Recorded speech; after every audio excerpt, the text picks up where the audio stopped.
Any sex expert would completely disagree with that. Right. That's crazy. If pornography is a substitute for one's wife, it's awful. If it's a substitute for adultery, it's not awful. It is. What? It is adultery. That's Alf just contradicted himself. What's up, everybody? Welcome back to the Things You Don't Hear in Church podcast. My name is Ethan. And my name is Derry. And guys, today I sound like I am having birthing pains. It's because my neck is currently deconstructing its faith in my head and doesn't want to support it anymore. It hurts very badly. So pray for me. Yeah.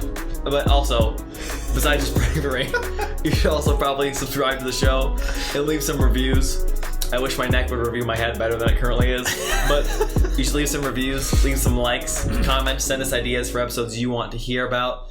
All that kind of stuff. We'd love to hear about it. We'd love to hear your reviews. And it also helps the algorithm a lot. So, thank you. Praise God. Yeah, bless your neck in Jesus' name. All right, guys. So today we're talking about the thing that is on almost everyone's For You page. Dennis Prager saying that adult films and watching adult films is okay. I'm trying not to use the word because apparently the algorithm will not push you out or YouTube will strike you if you use certain words. So it rhymes with corn. And he's saying it's okay. Now the video uses that word, so I guess we'll just run the risk with that. But Jordan Peterson is putting on this whole series through the book of Exodus with Christian and Jewish scholars. I think maybe some non-Christian scholars as well, just to sit down and talk about the Exodus. And they got on this topic, and so it's a 10 or so minute clip, so we'll just be watching it and then pausing it at certain times and then discussing it and just kind of doing some reaction. So let's get into it. Let's see what happens when we do this. I am less interested in the interior person, morally speaking, than you are. And probably any of you are, and it's largely, I do believe, because I come from a behaviorist, law-based religion. We care how you act. That's why we don't have a claim that if you look at another woman with lust, it's as if you've committed adultery with Jewish, her. Yeah, he's Jewish. Yeah. I am, as I said yesterday, I thank God for America's Christians. And Maimonides said if it weren't for Christians, the world wouldn't know about the Torah. So I'm a big Christian fan. But obviously Christianity and Judaism are not identical religions. And we have no equivalent that if you look upon another woman with lust, it's as if you have committed adultery with your heart. There's only one way to commit adultery in Judaism, and it's with a different organ. So, thoughts. I wonder if there's a way in the Torah to be like, I don't know. You know, Jesus cares more about your heart in the Torah than he's it's hard saying. to say because there is a bit of like morality shift from the Old and New Testaments, right? Yeah. And so it's obviously a very extreme one because they have very different cultures and very different things that morality was trying to achieve. I honestly don't know if that's true. I guess he'd probably know them more than I am because I don't know how devout of well, he's not wearing the hat, so yeah, that's true. So he obviously doesn't know what he's talking about. He's hardly Jewish. Is there a Jewish scholar that reacts to this at all? There's Christian scholars go back and forth. Okay, I think there's maybe another Jew, but yeah, it's pretty good. I don't think I've seen all of it, but interesting point that the Jews look at their religion as more behavioralist. Which is something to discuss. You know, like Christians would say we care about our behavior as well, but it's deeper than that. It's not just what you do. Right. It's the point of why you're doing what you're doing, your motivations. Right. Yeah. And I'm not being cute. I'm being very realistic. Looking with lust is not a sin in Judaism. What's the stance on pornography? Calm down, Jordan. Jeez. So pornography... No relation, by the way, to me. Same last name, different. Although... His uncle. He's my uncle. Yeah. You want to support us, Uncle Jordan? When I'm asked this question... Just to put you on the spot. You did indeed. Okay, so my answer, when it's raised on my radio show, I have a male-female hour, and I'm very open about sexual subjects. I always ask if a wife calls me and says, my husband looks at pornography, I found on his computer, I have one question. How is your life of intimacy with your husband? Is it good? In other words, is the pornography in lieu of you or in addition to you? Dude, that's awesome. We took it there. That's hilarious. And I know this is not a religious answer. But he's saying, like, is he doing it because you're not enough, or is he doing it in addition to you?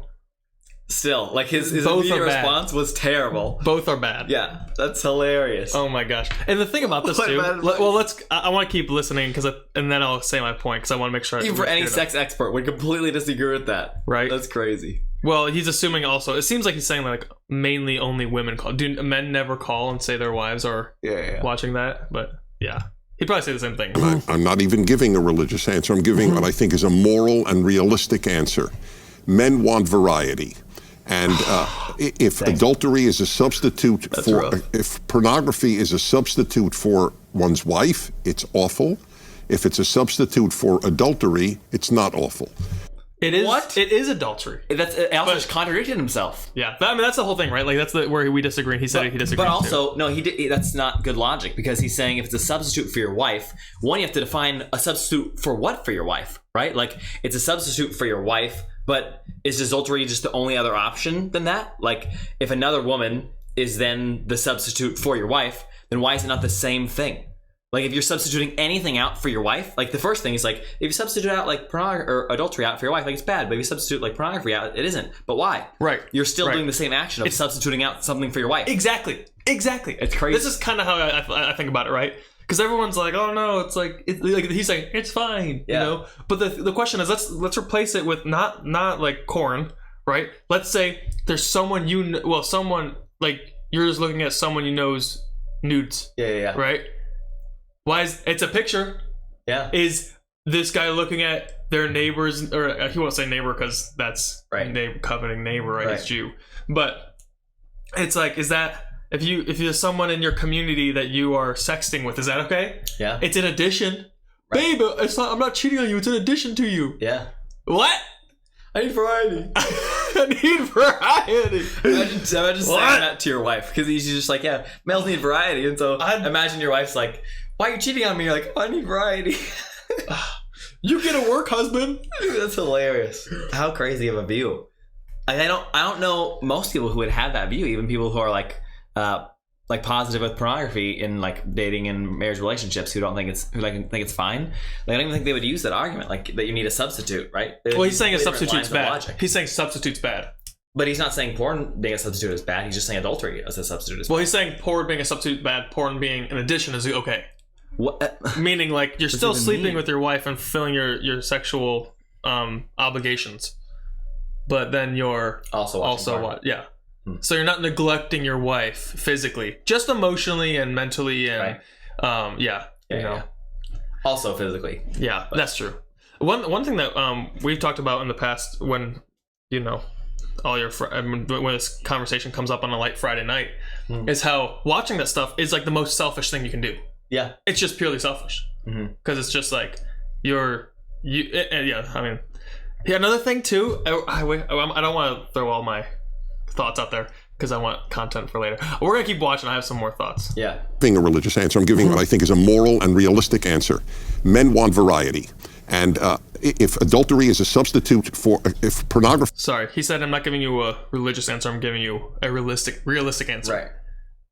Is his religion not realistic? Right.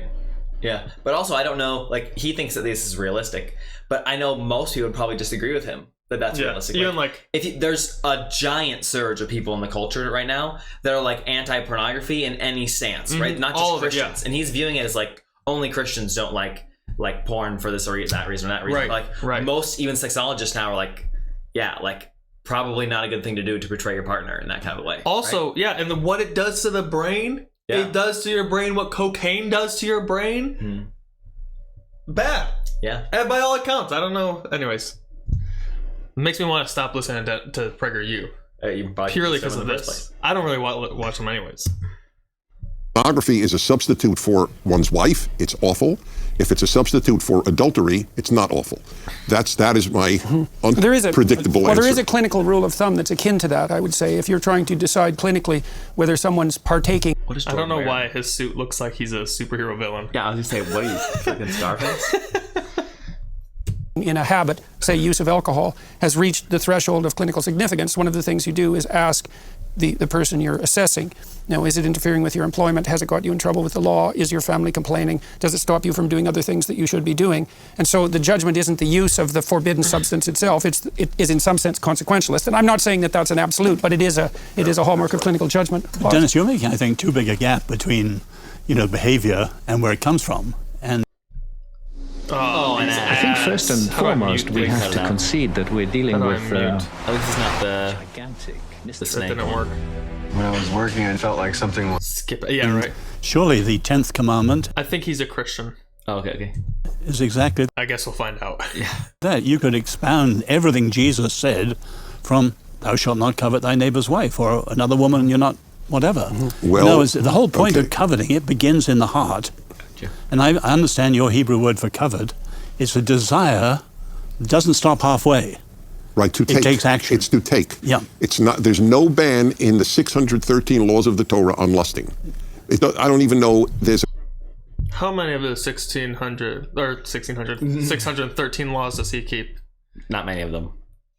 This is like all of like what Paul's whole theology is. Yeah. No, he's a Jew. He doesn't believe in Jesus, but Yeah. But still. Tava is the closest you can get to lust in Hebrew. But Okay, so let me ask you about that. So The covet is critical. I can be attracted to my neighbor's wife. I can't want her. There's a difference because. But what about a single woman? I asked one of the great Protestant thinkers of our generation in a public debate in Phoenix. I asked them, so can a single Christian male look upon a single woman with lust? He can't be committing adultery. He's not married and she's not married. So is the real ban lust or is the ban on adultery? what do you think? Well, I don't know why he's even asking the question. Like, the ban's on both. Yep. Yeah.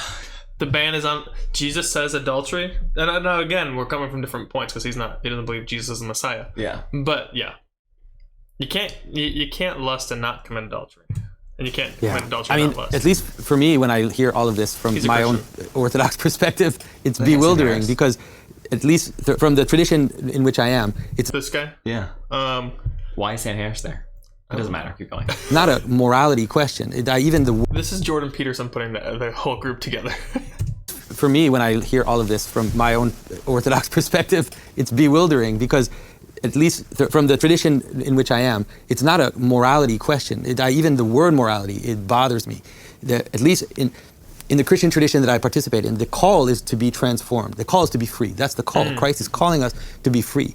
And so the idea of like, can you lust or can't you lust or can you do this or not this? The answer is we have desires in us, and these desires tend to enslave us. They tend to pull us into themselves.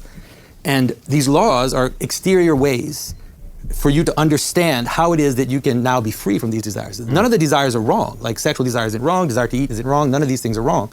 The problem is when they capture you. Subordination. Right. And so it's not about like trying to figure out if I'm sinning or not sinning. Like if I go to confession, I ask forgiveness for all the sins I've done, voluntary and involuntary. It's like I'm sinning all the time. If you want to know, like every all day long I'm sinning. But that's why you're so much fun. That's why I'm so much fun.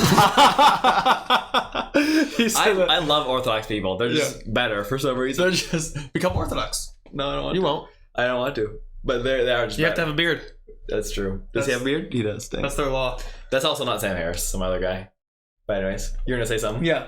Well, no, I love what he's talking about with the freedom. The whole thing is that Jesus came to make us free. Right. And I love what he said about, like, it's not so much the actions that matter, but it's the actions develop the freeing. It reminds me of when we had Father Joe on our podcast, and he said that the habits order Whose your episode loves. won't come out until after this episode. Correct. No, I think it's already out. I don't think so. I don't know. We are making a bunch of content and pushing out 3 months ahead. Yeah. I'm going to be gone. So one of those. But listen to Father Joe's episode. Yeah, He says that our habits actually order our loves. Right. You think it's that your loves order your habits. But really, if you change your habits, you change the things you love. And that's just a fascinating thought. So yeah, having these commands that say don't do this, it's because it changes the trajectory of your heart and what your heart wants. And as you start obeying the commands of God, you start loving the commands of God. Yeah. Can you hand me my charger for the computer? Yeah. I'll plug it in. But the idea is rather that to attend to my desires in the sense so that I'm not captured by them, so that I don't become obsessed, so that I don't fall into that. So to me, like the question of like legally trying to figure out like where I'm sinning and where I'm not, it's just like it pulls me into a world. So if a man has, and I know this case, I know a man who was saintly in taking care of his Alzheimer's wife, who got Alzheimer's at the young age of 50, and watched over her and bathed her for a decade. And then, so I would just ask, you asked me about pornography. So this man was faithful to a wife with whom he could not have relations, obviously, for a decade or more. I think it went to 15 years. Would he have been wrong in relieving his sexual tension with a photograph? Yes. Yeah. 100%. Yeah. Your vows before God were in sickness and in health. Yeah. And your duty as a Christian is to obey God. And God says to not covet, not lust, not commit adultery. And there's so many times in the Bible, and of course maybe he's coming from a different perspective, which he is, but there's so many times when people ask hard questions like that, where it's like, well, is it fair, or is it good that this thing or that thing happened? And you just have to respond and be like, well, are you not called to deny yourself like over and over and over in the Bible? Like, that's good. So it's a hard situation to be in. Like the Bible does call you to some amount of denial. And so like there always is a debate over like whether, like just to this point of this thing, like there's no debate in my opinion, and it seems like everybody but Dennis kind of agrees with this. And Ben Shapiro probably. I don't know. Just because he's Jew. Ben's maybe not on there, but it seems like there isn't a huge debate just among Christians if porn is bad. Like almost everyone's like, yeah, like, probably not, right? Like probably don't do it. But like there is a debate among masturbation. And whoa, there's triggering words. There's a thing that you could say to that person, be like, well, maybe you could in your own heart be like, could the guy masturbate? Or there's just so many situations there that is for that person. But no matter what, like we're called to deny ourselves. And so you have to come to something with the Lord in your own heart and just figure out what you should do. But yeah, obviously like committing adultery is not the answer for like you're not being able to have sex. Right. Anyways. Yeah. And so, yeah, it's also like, what was I going to say? This is what Ruslan made a really good point where he said, this guy's taking like the most niche example. Yeah. It's like when the topic of baby deletion, as Ruslan calls it, comes up, that where it's like people say like, well, what if it was incest or like not consent, you know? Yeah. Then it's like, well, yeah, but that's also like 5% of the cases, you know. But yeah, just people bring up. That was way less than that, but yeah, probably less than 5. See, I'm wondering if it's this, Dennis, maybe, and this is something that I had talked to people in my clinical practice about. So imagine there's and I guess we're into thou shalt not commit adultery, by the way, which is the next commandment. You can imagine an erotic image that compels sexual desire, and I think that's part of what we're discussing, the morality of that, or its potential to be an implement to the... Jordan Peterson always overcomplicates. I love his fingers too. But he always makes it so much more complicated than it needs to be, but it is good. I feel like his job is to make things more complicated to get down to the nitty and gritty. Right. Also, you guys can't see us on the screen, but Jordan Peterson has 6.660 million subs. Clearly the Antichrist. The Antichrist. Clear. He's half blue and half yellow on this. He's got to be evil. Which means he's lukewarm. Yep. Dang. Keep playing it. The instantiation of an ideal. You can imagine a situation where your desire is to sleep with your neighbor's wife. You're not acting on it. But the reason you're not acting on it is because she doesn't want to sleep with you. Now, it still seems to me that given that your desire is to undertake the act, and the only reason that you're not able to manage it has nothing to do with your moral stance. It has to do with the impossibility of the action. Now, given it, I don't know how you would deal with that, because that's a violation of do not covet. He's coveting his neighbor's wife. It's as clear as a bell. Why? He's just wanting to do it. How's he coveting it if he's just wanting? If it's all about action, Dennis. If it's all about action and just behavioralist, just because he wants to covet or wants to sleep with his neighbor's wife, well, how's that coveting? He's not doing it. You should probably call him and let him know. I will. You got him. I'll get his number from our friend who works at PragerU. Isabel. Okay. Here's the point worth making. There's a great gulf between the Ten Commandments and the Christian faith in this way. First of all, by the way, the Ten Commandments are painfully obvious, aren't they? Doesn't everybody know that before the tablets? But I had a great teacher. Most of my great teachers were Jews. He's just saying that it's very clear to see what the Ten Commandments do and do not allow. Oh, okay. He's a Christian, I believe. Dennis will say maybe that's why I know things, but I wouldn't say that. I do. But there's a great man. He's dead now. His name was Harry Newman, and he styled himself a nihilist. And we would argue with him about that all the time, and he was a very, very learned man and a great teacher. And so sometimes when he wanted to put the point that he's a nihilist, he would say, I'm a non-practicing Orthodox Jew. And that emphasizes the point that it is a set of practices more than a set of beliefs. Whoa. Johnson, why are you naked? Oh, Because my okay. t-shirt sucks. Look at Gibson. We should cut it out. He's wearing a true classic tee. Something like that. Whereas Christianity is more a set of beliefs. Wow. Well, these four I never thought about that. are beliefs. I mean, behaviors, aren't they? And they're pretty well I universal. know we're gonna do an episode soon. I guess it's not gonna be soon, in the next 4 or 5 months. We wanted to do one on belief versus practice, and like, kind of like which one saves you a little bit, because there's some people who like are Christians and never change, right? They have these beliefs, but they've never been sanctified, and there's some people who act sanctified but have no beliefs. And so, which one is more important? We want to talk about that. But yeah, that's very interesting. His observation about, and I don't know if that's necessarily the view of actual like Jews and actual Christians, but it's an interesting perspective. Yeah, the whole set of like a belief system versus a practicing system. Which I don't know. Maybe Jews would say they also have a belief system, like they believe. I would imagine they would. Yeah.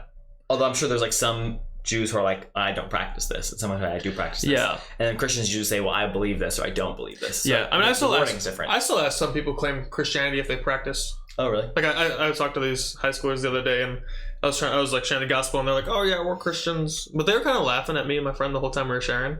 So I thought, like, Christians don't laugh at other Christians when they're sharing the gospel. Usually they're excited. Right. So I said, "Well, what do you mean you believe? Like, what does that mean?" They're like, "Oh, well, like we know about them. We go to school at a Catholic school, so they teach us." And I was like, "Oh, sweet, man. Like, I'd encourage you to look more into that belief and what that means, though, because the Bible says even the demons believe. You know, it's about laying your life down, surrender, and like following Him." And they all kind of got really quiet when I said that. So when people say they believe, I'm like, awesome. Let's see. I'm not like cynical, but like, let's see. Do you believe? Right. You know, but when belief is not necessarily enough, it's belief with action, which would be faith. Yeah. Almost all societies would agree with these four, but thou shalt not covet is innovative. And I'm intrigued. You have René Girard, as you know, everything based on mimesis. In other words, we desire what other people desire. And I read Girard, the whole of American consumerism is based on mimesis, is it not? We are taught to desire what other people desire. I want to wear what you wear. Or Well, it's a good way. It is a good way of figuring out what's of value. I mean, because that is an open question. There's many things you could value, and one way of becoming informed about that is to see what everyone else values. And so, I'm trying to strip the morality out of that to some degree. I mean, that can become weaponized and it can become pathological. So to go back to Larry's friend, I mean, you know, or Larry's teacher, there's got to be, even if you're committing yourself to certain exterior practices or habits or behaviors on the basis of, say, command, there's got to be some prior belief, prior commitment into the authority of the person or the source of these commands. So there's got to be some kind of... one question that... Well, you've got to believe that in society they wouldn't agree with those four. No, but, well, let's say it doesn't matter where the source of authority might come from. It might be one's conscience, that the nihilist is still going to accept that there is some degree... The nihilist who conforms to these behaviors is going to be acting on something. Not nothing. I'd like to challenge Larry's supposition, just for the sake of discussion. Are these self-evident? And I would say they're not exactly self-evident to psychopaths, right? So the self-evidence argument's a really interesting one, because... It's not obvious to psychopaths that you should not kill someone. They're like, which is fair. Yeah. Maybe the lack of caring. Yeah. They're like, I know I shouldn't, but I'm going to. You could add the psychopathy twist to all of these. It would be, well, thou shalt not kill unless you can get away with it, and it works in your favor. The same with adultery, the same with stealing. And the question there would be something like, well, why shouldn't I do this if I can get away with it? Is that it? Interesting. Oh, that's it? Yeah. Yeah, so it is really interesting. The whole idea that Dennis Prager seems to justify, then they kind of got off at the end, but Dennis Prager justifies the use of self-gratification via looking at other people. You know, and that is just not okay, you know? Pretty I like what you said earlier about how even the psychologists or like even like therapists today would not recommend doing that. Not watching and stuff like that. And yeah, there's a lot of studies that show that's what I was gonna say. There's a lot of studies that show how the negative effects of porn in your life. But also, no one talks about this. Are you reading something? Yeah. Alright. No one talks about this, about how porn fuels the human trafficking industry. Fuels it. I think it's a different question than what Prager is trying to say. No, I know, but he's saying it's okay to watch it. But I'm saying if you watch it, if you're watching, indulging in it, then you are giving reason for the slavery to continue. Yeah. You almost are guilty of the slavery because you're enjoying something that was produced by slaves. Yeah, in a roundabout way, a little bit. Yeah. And so there's a lot more secular reasons. We don't have to be a Christian to look at like how bad this is, you know, like this, like the studies of the human brain, the studies of how people are who are like into it too much, and it's just a big problem. So all in all, guys, don't listen to Dennis Prager. Yeah, I would say he even takes it from a non-religious standpoint, because he says, according to just his religion, you can do it. But then he takes it not from a religious standpoint and just takes it from like a logical standpoint and says, well, I think you could do it because he opposes that problem. Right. He can get destroyed really easily from just a non-religious standpoint. Easy W, you know what I mean? From the religious standpoint, it seems like it's kind of back and forth. I've just been reading a few different people here. And one person is like, well, there's something in the six constants. What is that? I'm not sure, because I don't know a lot what you do to them. But he says that the verse says, do not stray after your heart and after your eyes. And he said that includes... Interesting. That includes viewing pornography. Interesting. But then there's other people who... say that it's not necessarily prohibited, like directly, but people use some things to say it is prohibited. So I'm sure it's probably debated among like just Jews in general. But I mean, yeah, if you're just taking it from a logical perspective, you could shoot them down pretty easily. And it seems like everybody in the room kind of tried to do that nicely. Yeah, you know what I mean. We know what Dennis does. Yeah. All right, Dennis. Yeah. Sorry, Dennis's wife. Yeah. Wow. All right. Any last closing thoughts? Let me just read this real fast. Yeah, I've been thinking about this for a little bit ever since I saw it and saw other people's reactions, and I'm just like, man, like, yeah, this is just insane. Yeah, it's interesting that he would. I mean, it's just a very unpopular opinion for him to have, especially because he's so conservative. Yeah, isn't PragerU like super right? Yeah, like the most. And so I know that, man, it's interesting that he would have that opinion because he's got to be aware of his audience. But I guess he doesn't care about what his audience thinks, which is, I guess, a good thing to do. Sometimes, like, to hold your beliefs no matter what people think about you. But maybe he's also aware that his audience, like the right, is getting more left, which is always the pole of how politics goes. Over the years, right becomes more left as it goes, which is the point of having progressives and conservatives in the first place. And so, like, you can see that the right now is less right than it was 30 years ago, which is less right than it was 60 years ago. Things always progress, and it just the job of progressives and progressives and Democrats, I can't speak, progressives and conservatives, to pull each other to get to some good ideas, right? So maybe he's aware that like his audience is going more left, like slowly, and so maybe they think pornography is fine now, and so he's kind of pandering to them a little bit. It's interesting why you'd bring it up at all. Yeah, well, because they're going through Exodus, they got the 10 Commandments in Exodus, so that'd be one. So that's probably about part of a larger discussion. One thing that I'm excited, like, you gotta want to bring that up. Yeah, you know what I mean. You got to make up. He went in there. Was like, I'm gonna. Although he was asked the question. Yeah, my bad. Yeah, but I'm excited for Jordan Peterson to become a Christian. Yeah, I've been praying for him. He keeps saying stuff like the Bible is the most. Well, he had the documentary. The Bible's the most foundational book for all of history. But he also talked to Jordan Peterson about how the Bible, or not Jordan, Joe Rogan, about how the Bible is like the building blocks of all of Western society, and it's like truth. And one of the reasons he got asked if he would ever convert, and one of the reasons he said he wouldn't is because he realizes like the seriousness of saying you follow a God and what that entails. And he's like, I don't think I would do a good job of that. That's just, he's like kind of in the cost, but he's forgetting all of the grace aspect. Right. He's like, I cannot stop sinning. Is like in a way. Yeah. But it's like, dude, someone's got to tell them the gospel. Right. Someone, hey, dude, it's okay. Right. That's the Holy Spirit in you, you know? But, yeah. That was Anyways, fun. Yeah. Our first reaction video kind of. Yeah, that's all fun. the way through a video. Yeah, and we got the whole audio looking nice, so too. Give us more content to react to. We'll do it. Yeah. All right. Yeah. Shoots.